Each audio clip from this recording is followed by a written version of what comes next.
Esdras, capítulo 1. No primeiro ano de Ciro, rei da Pérsia, em cumprimento à palavra do Eterno anunciada por Jeremias, o Eterno incitou Ciro, rei da Pérsia, a fazer um pronunciamento oficial em todo o seu reino. Ele o formulou da seguinte maneira: Decreto de Ciro, rei da Pérsia. O Eterno, o Deus dos céus, entregou-me todos os reinos da terra. Ele também me encarregou de construir um templo de adoração a Ele em Jerusalém de Judá. Todos os que pertencem ao povo do Eterno, sintam-se convocados, e que o Eterno, seu Deus, esteja com vocês. Subam a Jerusalém de Judá e reconstruam o templo do Eterno, o Deus de Israel, o Deus de Jerusalém. Quem ficar para trás, onde quer que esteja vivendo, ajudará enviando prata, ouro, ferramentas e animais, além das ofertas voluntárias para o templo de Deus em Jerusalém. Os chefes das famílias de Judá e de Benjamim, os sacerdotes e levitas, e todos aqueles que Deus despertou, partiram para reconstruir o templo do Eterno em Jerusalém. Os vizinhos ajudaram, trazendo entusiasticamente prata, ouro, ferramentas, animais, objetos de valor e, acima de tudo, ofertas voluntárias. O rei Ciro também entregou a eles todos os objetos e utensílios do templo do Eterno que Nabucodonosor havia levado de Jerusalém e que estavam no templo dos seus deuses. O rei da Pérsia designou o tesoureiro Mitredate responsável pela transferência. Ele fez um levantamento completo daqueles itens e os entregou a Sesbazar, governador de Judá. Eis a lista: 30 bacias de ouro, 1000 bacias de prata, 29 panelas de prata, 30 tigelas de ouro, 410 tigelas de ouro de segunda linha, 1000 itens variados. Ao todo, Sesbazar levou consigo 5.400 objetos de ouro e de prata quando voltou com os exilados da Babilônia para Jerusalém. Esdras, capítulo 2. Estes são os habitantes da província que retornaram do cativeiro, os exilados que Nabucodonosor, rei da Babilônia, tinha levado cativo. Eles voltaram para Jerusalém e Judá, cada um para sua cidade.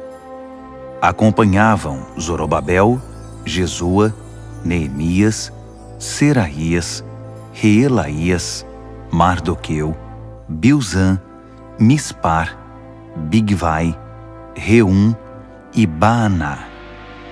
Este é o número dos que retornaram, de acordo com sua família de origem. Parós, 2.172. Cefatias, 372. Ara, 775. Paate Moabe, descendentes de Jesua e Joabe, 2.812. Elão, 1.254. Zatu, 945.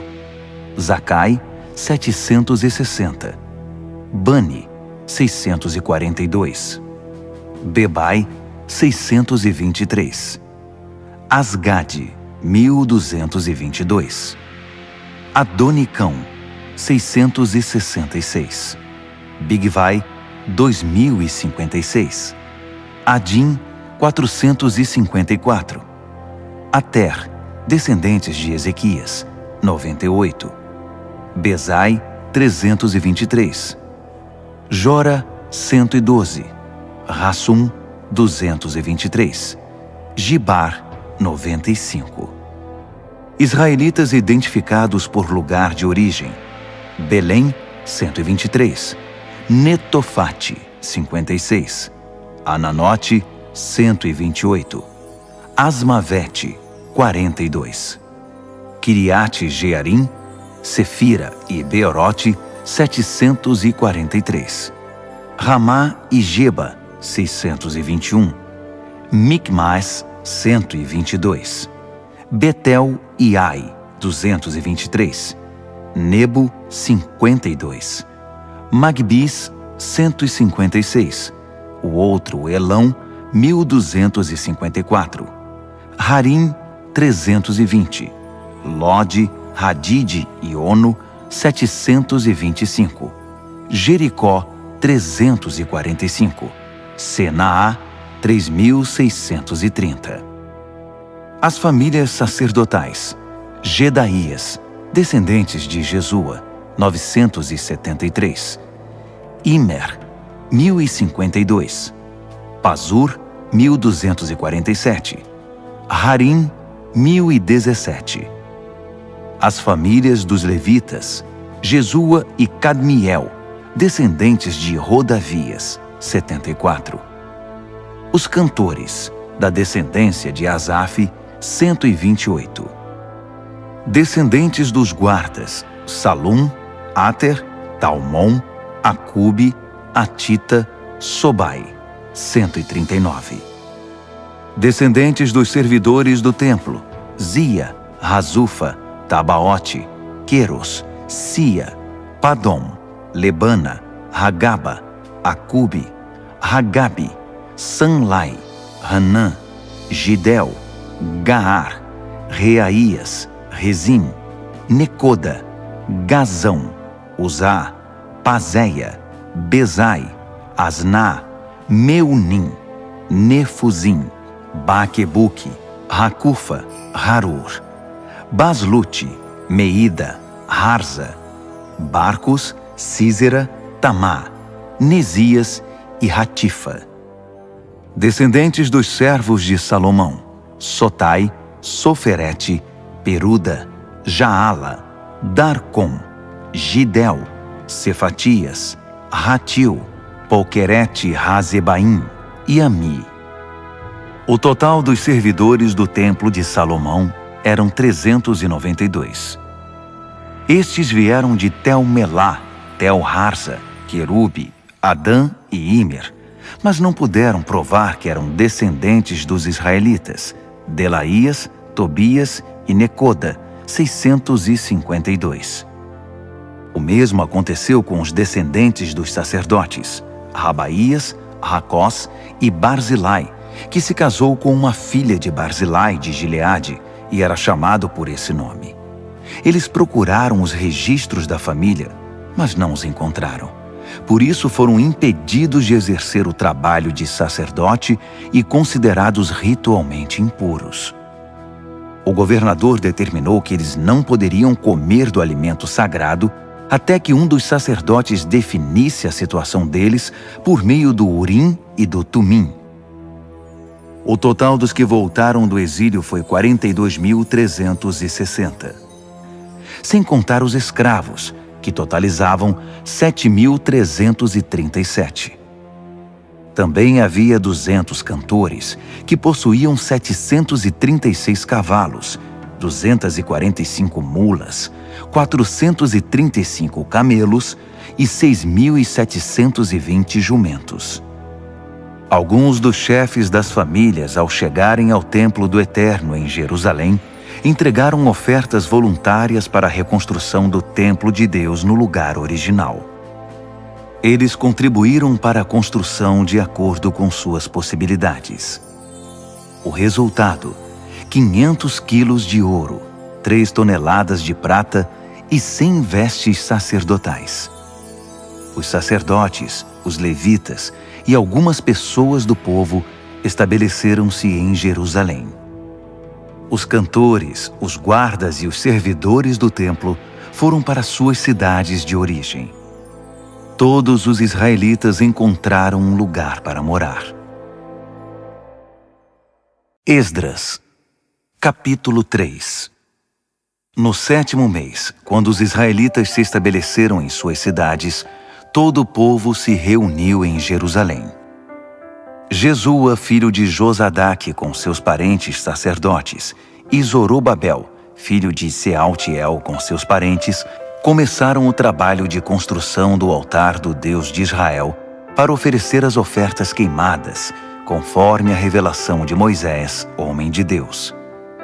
Apesar de estarem com medo do que os vizinhos não israelitas pudessem fazer, começaram mesmo assim a erguer o altar sobre os alicerces e a apresentar ofertas queimadas de manhã e à tarde.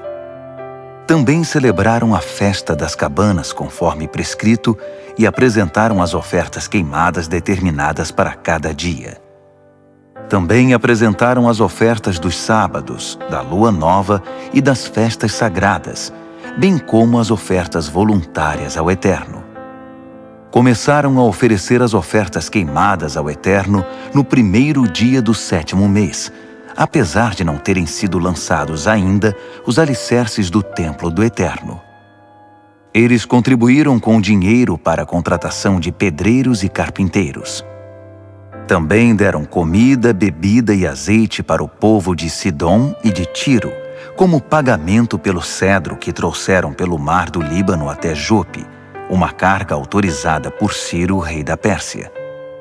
No 2º mês do 2º ano da chegada deles ao local do templo do Eterno em Jerusalém, Zorobabel, filho de Sealtiel, e Jesua, filho de Josadaque, com seus parentes sacerdotes e levitas, e todos os que voltaram do exílio para Jerusalém, deram início ao trabalho. Nomearam os levitas de 20 anos de idade ou mais para supervisionar a reconstrução do templo do Eterno. Jesua e seus parentes uniram-se a Cadmiel, Binui e Rodavias e aos parentes de Renadade, todos levitas, para supervisionar os trabalhadores do templo de Deus. Quando os trabalhadores lançaram os alicerces do templo do Eterno, os sacerdotes, com suas vestimentas, ficaram de pé com as trombetas, e os levitas, descendentes de Asaf, com os símbolos para louvar o Eterno, conforme a tradição de Davi, rei de Israel. Eles cantaram responsivamente ao Eterno com louvores e ações de graças. Sim, Deus é bom. Ah, sim, Ele nunca deixará de amar a Israel. Todo o povo pulou de alegria, louvando ao Eterno, pois os alicerces do templo do Eterno foram lançados. Enquanto a multidão cantava alegremente, muitos dos sacerdotes, levitas e chefes das famílias que tinham visto o primeiro templo choravam incontrolavelmente ao ver os alicerces do novo templo. Era impossível distinguir os sons de alegria do choro. O barulho podia ser ouvido de longe. Esdras, capítulo 4. Os antigos inimigos de Judá e de Benjamim souberam que os exilados estavam reconstruindo o templo do Eterno, o Deus de Israel. Eles vieram conversar com Zorobabel e com os chefes das famílias.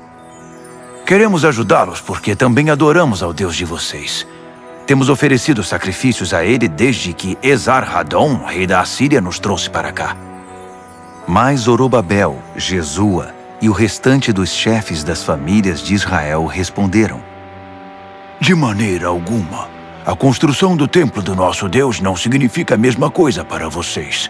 Só nós construiremos o templo para o Eterno, o Deus de Israel. Fomos nós que recebemos de Ciro, rei da Pérsia, a incumbência de reconstruí-lo. Depois disso, aqueles homens começaram a fazer de tudo para desanimar o povo de Judá e para amedrontar os trabalhadores. Eles chegaram a contratar gente de fora para atrapalhar. A perturbação durou 15 anos, durante todo o reinado de Ciro até o reinado de Dario, rei da Pérsia. Na verdade, no início do reinado de Xerxes, eles fizeram uma denúncia contra os moradores de Judá e de Jerusalém. Mais uma vez, no reinado de Artaxerxes, Bislão, Mitredate, Tabeel e seus companheiros escreveram ao rei da Pérsia sobre os problemas de Jerusalém. A carta foi escrita em aramaico e foi traduzida. O texto a seguir está em aramaico. Reum, o oficial no comando, e Sinzai, o secretário, escreveram uma carta contra Jerusalém e Artaxerxes, o rei, como segue. Do comandante Reum e do secretário Sinzai e dos seus companheiros, os juízes e os oficiais, sobre o povo de Trípoli, da Pérsia, de Ereque e da Babilônia, os elamitas de Susã e das demais nações que o poderoso e famoso Assurbanipal deportou e estabeleceu na cidade de Samaria e em outros lugares a oeste do Eufrates.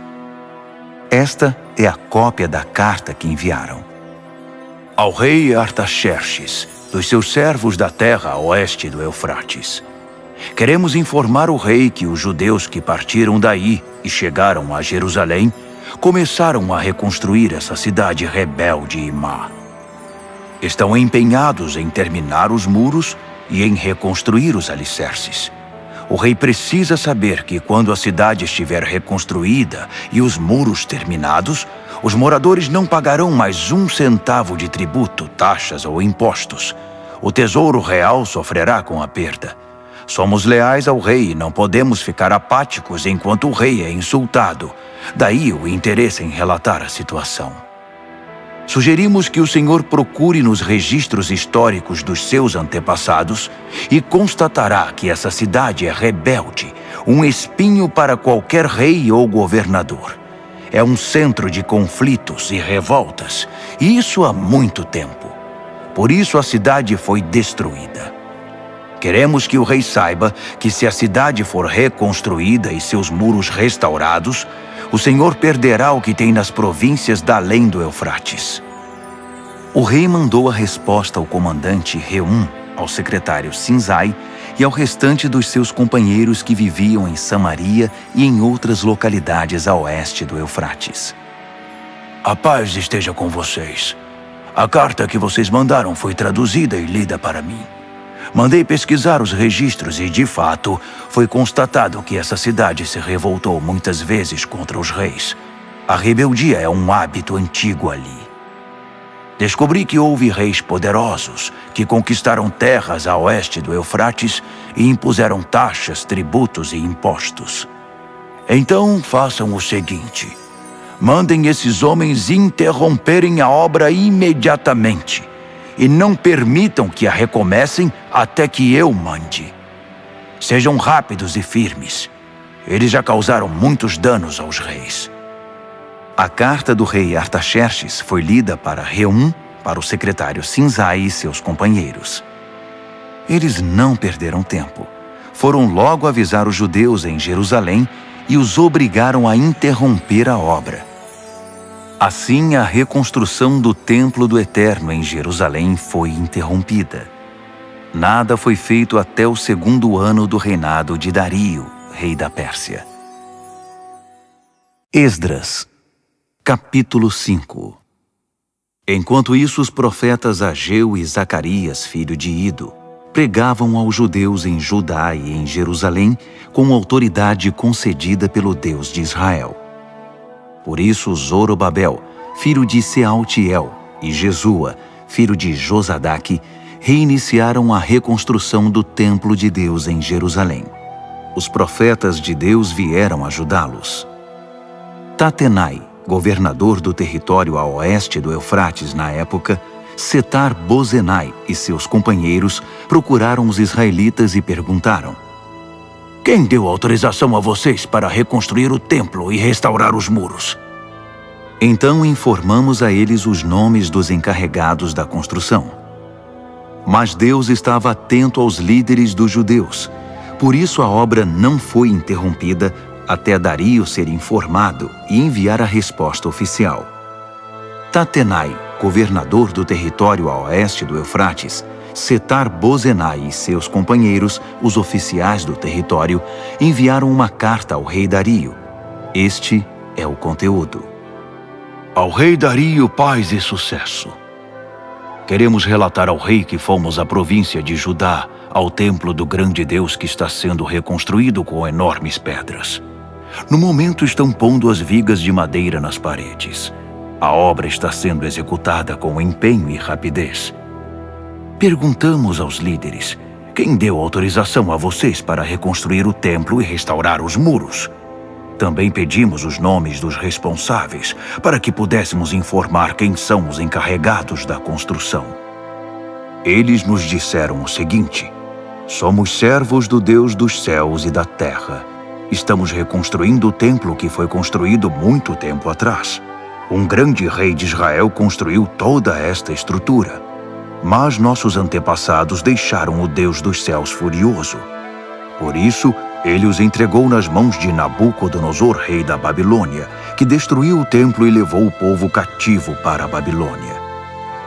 Mas quando Ciro se tornou rei da Babilônia, no seu primeiro ano, autorizou a reconstrução do templo de Deus.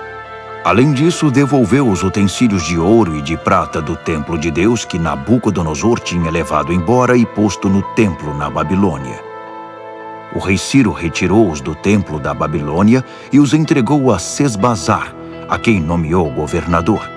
Ele disse a Sesbazar: "Põe estes utensílios de volta no templo de Jerusalém."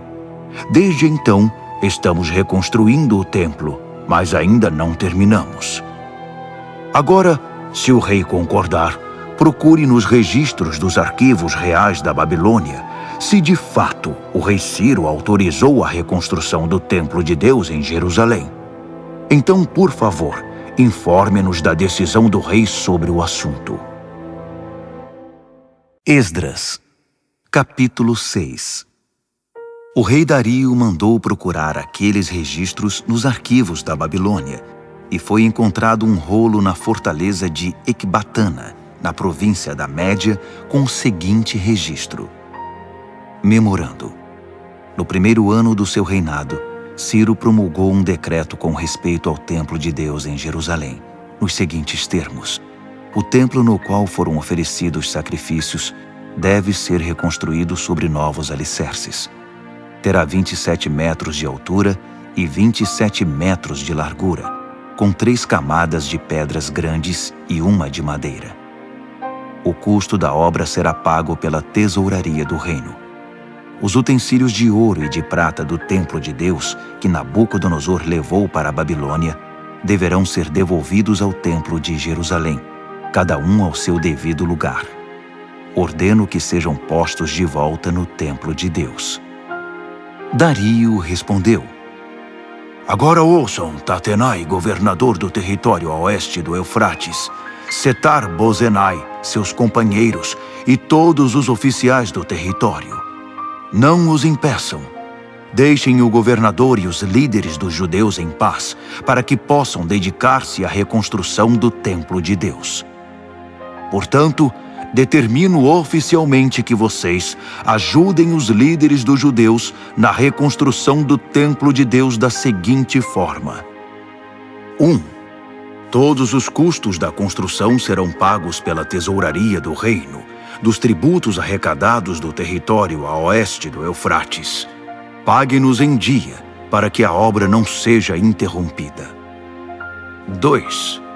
O que for preciso para a adoração deles, novilhos, carneiros e cordeiros, para as ofertas queimadas ao Deus dos céus, e todo o trigo, sal, vinho e azeite que os sacerdotes de Jerusalém solicitarem, deve ser entregue a eles sem demora, para que possam oferecer seus sacrifícios ao Deus dos céus e orar pela vida do rei e dos seus filhos. Determino ainda que qualquer um que violar essa ordem seja pendurado numa viga tirada da própria casa do réu, depois que ela for reduzida a um monte de entulho. Que o Deus, cujo nome foi posto naquele local, destrua qualquer rei ou povo que ouse desrespeitar esse decreto e destruir o templo de Deus em Jerusalém. Eu, Dario, o decretei. Executem exatamente como está determinado e rapidamente. Tatenai, governador do território a oeste do Eufrates, Setar-Bozenai e seus companheiros cumpriram à risca o decreto de Dario. Assim, os líderes dos judeus deram prosseguimento à construção. A obra continuava exatamente como os profetas Ageu e Zacarias, filho de Ido, haviam anunciado. A obra foi terminada sob a ordem do Deus de Israel e a autorização de Ciro, Dario e Artaxerxes, reis da Pérsia. O templo foi concluído no dia 3 do mês de Adar, no 6º ano do reinado do rei Dario. Os israelitas, os sacerdotes, os levitas e o restante dos exilados celebraram entusiasticamente a dedicação do templo de Deus. Para a cerimônia de dedicação, ofereceram 100 novilhos, 200 carneiros e 400 cordeiros. Como oferta de perdão, ofereceram 12 cabritos, um para cada tribo de Israel. Distribuíram os sacerdotes pelos seus turnos e os levitas conforme suas funções no serviço de Deus em Jerusalém, tudo de acordo com o que está escrito no livro de Moisés. No dia 14 do primeiro mês, os exilados celebraram a Páscoa. Todos os sacerdotes e levitas, sem exceção, se consagraram. Estavam todos ritualmente puros, e os levitas ofereceram o cordeiro da Páscoa pelos exilados, por seus companheiros sacerdotes e por si mesmos. Os israelitas que voltaram do exílio e todos os que abandonaram as práticas profanas das nações vizinhas para se unir a eles e buscar o Eterno, o Deus de Israel, participaram da refeição da Páscoa. Os 7 dias da festa dos pães sem fermento foram uma alegre celebração. O Eterno tinha mesmo dado a eles razão para muita alegria, pois havia mudado a mente do rei da Assíria e conquistado para eles seu apoio na construção do templo de Deus, o Deus de Israel. Esdras, capítulo 7. A chegada de Esdras se deu após esses acontecimentos. Foi durante o reinado de Artaxerxes, rei da Pérsia. Esdras era filho de Seraías, filho de Azarias, filho de Ilquias, filho de Salum, filho de Zadoque, filho de Aitube, filho de Amarias, filho de Azarias, filho de Meraiote, filho de Zeraías, filho de Uzi, filho de Buque, filho de Abizua, filho de Finéias, filho de Eleazar, filho de Arão, o sacerdote principal. Esse era Esdras. Ele veio da Babilônia e era profundo conhecedor da revelação de Moisés, dada pelo Eterno, o Deus de Israel. Como a mão do Eterno estava com Esdras, o rei concedeu tudo o que ele havia pedido. Alguns israelitas, os sacerdotes, os levitas, os cantores, os guardas e os servidores do templo o acompanharam na viagem a Jerusalém, no 7º ano do reinado de Artaxerxes. Eles chegaram no 5º mês daquele ano. Esdras tinha saído da Babilônia no 1º dia do 1º mês, e a chegada a Jerusalém aconteceu no 1º dia do 5º mês, sob a direção protetora de Deus. Esdras dedicou-se a estudar e a praticar a revelação de Deus, e a ensinar aos israelitas as verdades contidas no livro. Esta é a carta que o rei Artaxerxes entregou a Esdras, sacerdote e estudioso, mestre em questões relativas aos ensinamentos do Eterno para Israel. Artaxerxes, rei dos reis, ao sacerdote Esdras, estudioso dos mandamentos do Deus do céu. Paz e sucesso. Estabeleço por meio deste decreto que qualquer israelita, cidadão do meu reino, que queira subir a Jerusalém, até mesmo os seus sacerdotes e levitas, estão autorizados a ir. Vocês estão sendo enviados pelo rei e seus 7 conselheiros para verificar como está Judá e Jerusalém em relação à obediência ao ensino do seu Deus, que vocês estão levando em mãos. Vocês também estão autorizados a levar a prata e o ouro que o rei e os seus conselheiros estão doando para o Deus de Israel, que habita em Jerusalém, e a prata e o ouro arrecadados por meio da contribuição generosa de toda a Babilônia, incluindo a do povo e dos sacerdotes, para o templo do seu Deus em Jerusalém. Utilizem esse dinheiro criteriosamente para comprar bois, carneiros, cordeiros e os ingredientes para as ofertas de cereal e de bebida. Depois, ofereçam-nas sobre o altar do templo do seu Deus em Jerusalém. Fiquem à vontade para utilizar o restante da prata e do ouro naquilo que vocês e seus parentes acharem melhor, conforme a vontade do seu Deus. Entreguem ao Deus de Jerusalém os utensílios que foram devolvidos a vocês para o serviço no templo do seu Deus. Se precisarem de mais alguma coisa para o templo, paguem com os recursos da tesouraria do reino. Eu, o rei Artaxerxes, autorizo solenemente e determino a todos os tesoureiros do território a oeste do Eufrates que forneçam ao sacerdote Esdras, o estudioso dos mandamentos do Deus do céu, tudo de que ele precisar, até a quantia de 3,5 toneladas de prata, 100 tonéis de trigo, 10 barris de vinho, 10 barris de azeite e sal à vontade. Tudo que o Deus dos céus exigir para o templo deve ser entregue sem hesitação, porque o rei e seus filhos arriscariam provocar sua ira. Fique claro que ninguém poderá cobrar tributos, taxas ou impostos de nenhum sacerdote, levita, cantor, guarda do templo, servidor do templo ou qualquer trabalhador vinculado ao templo de Deus. Eu o autorizo, Esdras, com a sabedoria que Deus deu a você, a nomear magistrados e juízes para administrar a justiça a todo o povo do território a oeste do Eufrates, que viva de acordo com os mandamentos de Deus.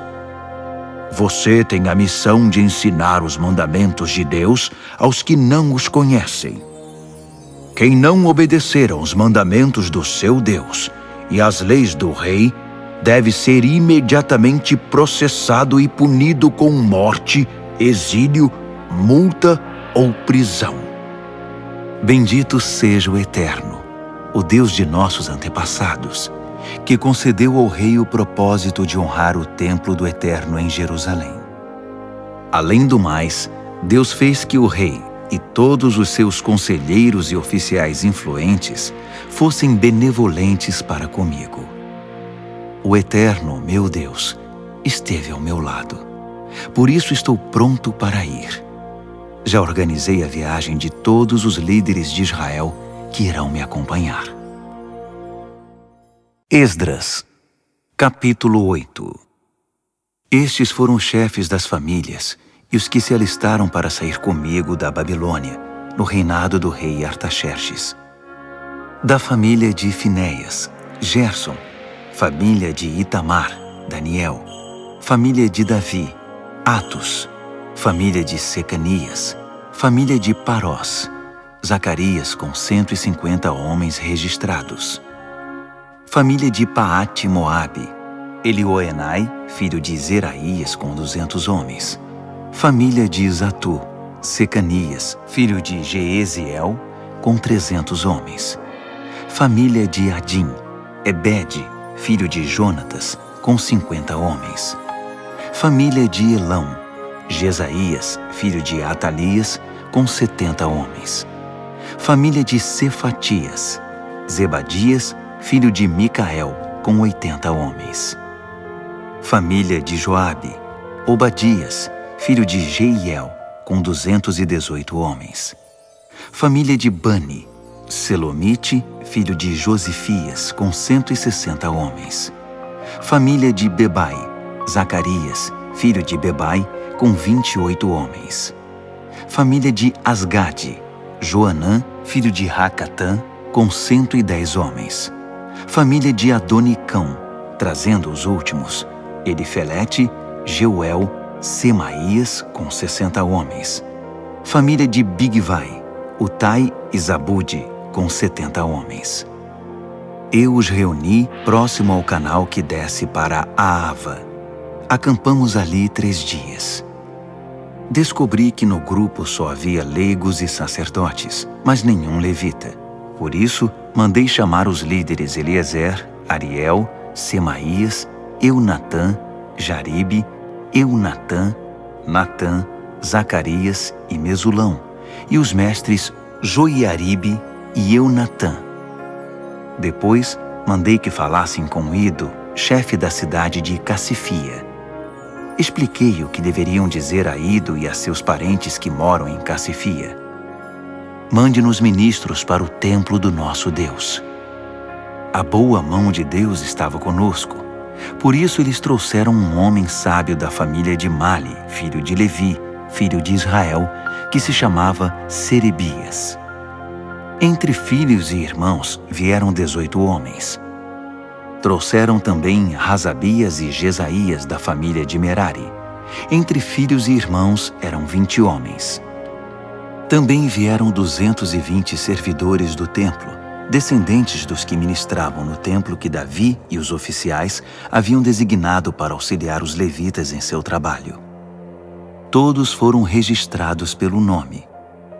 Perto do canal de Ahava, proclamei um jejum, pois era hora de demonstrar humildade diante do nosso Deus e de orar por sua orientação e proteção na viagem, pelas pessoas e pelos bens que estávamos transportando. É que eu tinha ficado sem jeito de pedir uma escolta ao rei contra os assaltos na estrada. Em vez disso, dissemos a ele: o nosso Deus protege todos os que o buscam, mas se desvia daqueles que o abandonam. Assim jejuamos e oramos por nossa viagem, e Deus nos ouviu. Depois escolhi a 12 dos principais sacerdotes, Serebias, Razabias e 10 de seus irmãos, e pesamos a prata, o ouro, os utensílios e as ofertas para o templo do nosso Deus que o rei, os seus conselheiros e todos os israelitas haviam doado. O resultado: 25 toneladas de prata, 100 utensílios de prata no valor de quase 4 toneladas de ouro, 20 tigelas de ouro de 8,5 kg, 2 vasilhas de bronze polido, tão valioso quanto o ouro. Depois da contagem, declarei: vocês e esses utensílios estão consagrados ao Eterno. A prata e o ouro são ofertas voluntárias para o Eterno, o Deus de seus antepassados. Guardem esses objetos até que possam pesá-los no templo do nosso Deus, diante dos sacerdotes, dos levitas e dos chefes das famílias que estão em Jerusalém. Os sacerdotes e os levitas ficaram responsáveis por tudo que foi pesado e entregue a eles e tomaram todas as providências para levá-los ao templo de nosso Deus em Jerusalém. Saímos do canal de Ahava no dia 12 do primeiro mês, em direção a Jerusalém. Deus esteve conosco durante toda a viagem e nos protegeu de assaltos e de bandidos nas estradas. Chegamos a Jerusalém e aguardamos 3 dias. No 4º dia, a prata, o ouro e os utensílios foram pesados no templo do nosso Deus e entregues a Meremote, filho do sacerdote Urias. Eleazar, filho de Finéias, estava com ele, além dos levitas Josabade, filho de Jesua, e Noadias, filho de Binuí. Tudo foi contado e pesado, e registraram o peso total. Quando chegaram os exilados, eles ofereceram ofertas queimadas ao Deus de Israel como segue: 12 bois, representando as tribos de Israel, 96 carneiros, 77 cordeiros, 12 cabritos como oferta de perdão. Tudo isso foi oferecido como oferta queimada ao Eterno. Também divulgaram as ordens do rei aos administradores das províncias nomeados no território a oeste do Eufrates, e eles deram todo o apoio ao povo na obra do templo de Deus. Esdras, capítulo 9. Depois de tudo pronto, os líderes vieram conversar comigo. Disseram: o povo de Israel e os sacerdotes e levitas não se separaram dos povos vizinhos, nem das práticas perversas e obscenas dos cananeus, dos heteus, dos fariseus, dos jebuseus, dos amonitas, dos moabitas, dos egípcios e dos amorreus. Eles deram suas filhas em casamento a esses povos, e seus filhos se casaram com as filhas deles. A linhagem santa agora está misturada com esses povos. Os nossos líderes e oficiais foram os primeiros a cometer esse pecado. Quando ouvi isso, rasguei minha roupa, até minha túnica. Arranquei cabelo da cabeça e da barba e me joguei no chão desesperado. Muitos estavam tremendo de medo em virtude do que Deus estava dizendo sobre a traição dos exilados. Eles se reuniram ao meu redor e se sentaram muito aflitos, aguardando o sacrifício da tarde. Na hora do sacrifício, criei coragem. Levantei-me e, com a roupa rasgada e a túnica na altura do joelho, levantei as mãos para o Eterno e orei. Meu Deus, estou tão envergonhado que nem consigo olhar para ti. Nossos pecados são maiores do que nós e nos impedem de enxergar. Nossa culpa chegou até o céu. Estamos atolados em culpa desde os tempos de nossos antepassados. Por causa do nosso pecado, nós, nossos reis e sacerdotes, fomos entregues a reis estrangeiros para sermos mortos, levados cativos, saqueados e envergonhados, como acontece hoje. Agora, por um breve momento, o Eterno, nosso Deus, permitiu que alguns de nós escapassem e pisassem de novo este santo lugar. Assim fez nossos olhos brilharem e aliviou um pouco o nosso sofrimento. Éramos escravos. Mesmo assim, o nosso Deus não nos abandonou. Ele nos fez obter o favor dos reis da Pérsia e nos tem dado coragem para reconstruir o templo do nosso Deus, restaurar suas ruínas e construir um muro de defesa para Judá e Jerusalém. Agora, ó Deus, depois de tudo isso, o que podemos dizer? Pois desprezamos os teus mandamentos, que nos deste por meio dos teus servos, os profetas. Eles nos disseram: a terra que vocês vão possuir está poluída, entulhada com a perversidade do povo que vive ali. Eles a contaminaram com suas práticas abomináveis. Por isso, jamais entreguem suas filhas em casamento aos filhos daqueles povos, nem deixem que as filhas deles se casem com seus filhos. Não permitam que esses povos se sintam à vontade no meio de vocês. Não se envolvam com eles, nem se tornem amigos deles, para que vocês se tornem um povo forte, ganhem bastante dinheiro e deixem um patrimônio razoável para os filhos. Depois de tudo isso que sofremos, por causa de nossos erros e da culpa que acumulamos, ainda que o castigo tenha sido muito menor que o merecido, porque tu nos livraste da opressão, estamos outra vez quebrando os teus mandamentos. Nossos filhos estão se casando com pessoas que praticam perversidades. Não seria isso motivo para que elimines este povo, sem deixar um único remanescente, sem dar a ninguém a chance de escapar?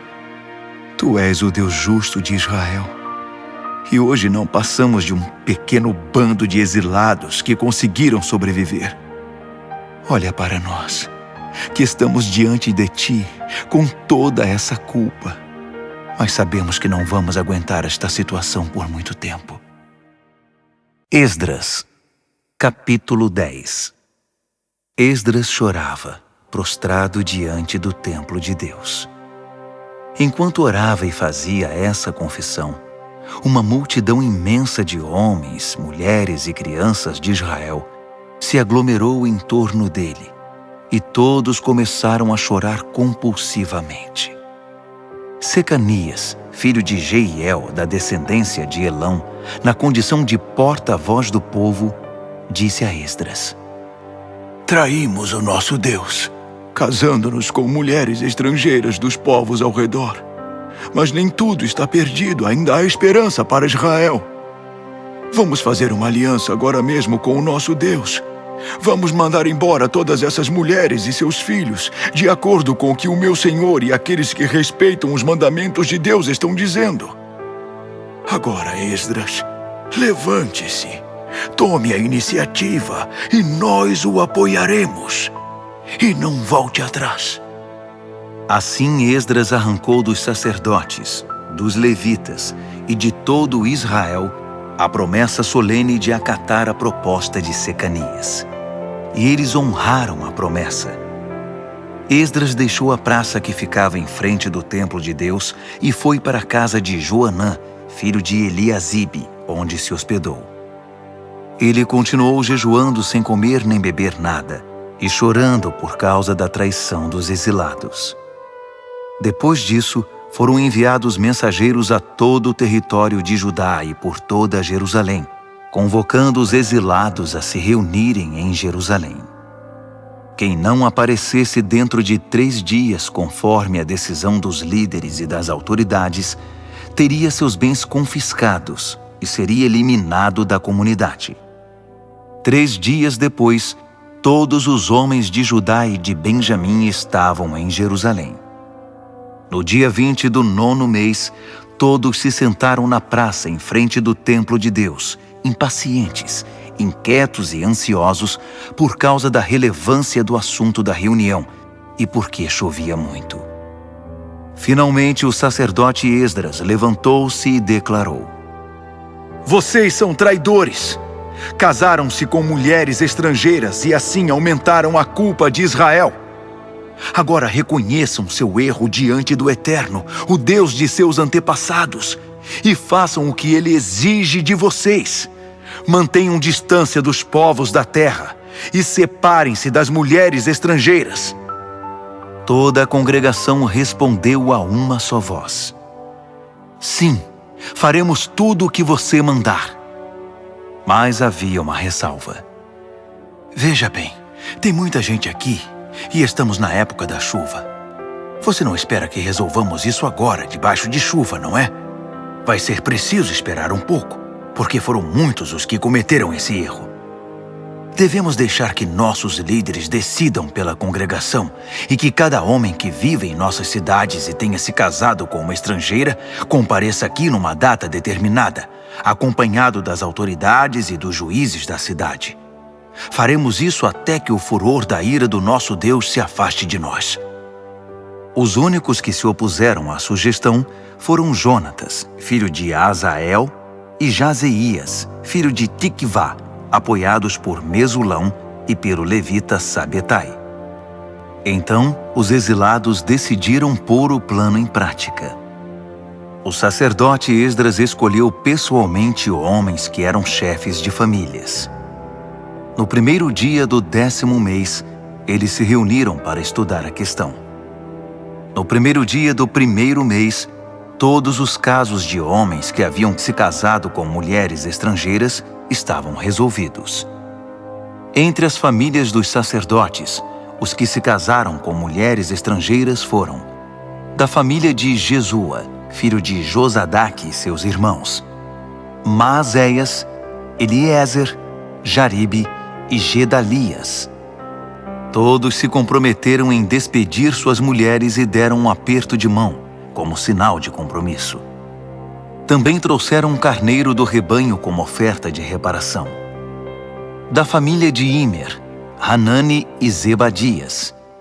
Da família de Harim, Maazéias, Elias, Semaías, Jeiel e Uzias. Da família de Pazur, Elioenai, Maazéias, Ismael, Natanael, Josabade e Eleasa.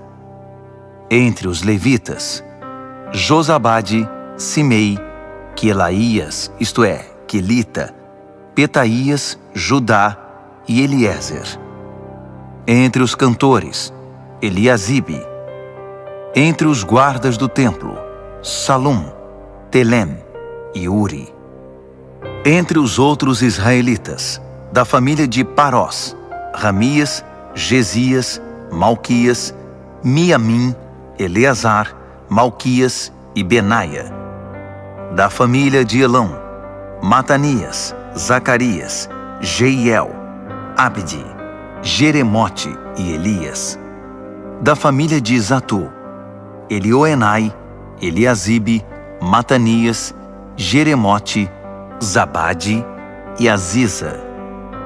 Da família de Bebai, Joanã, Hananias, Zabai e Atlai.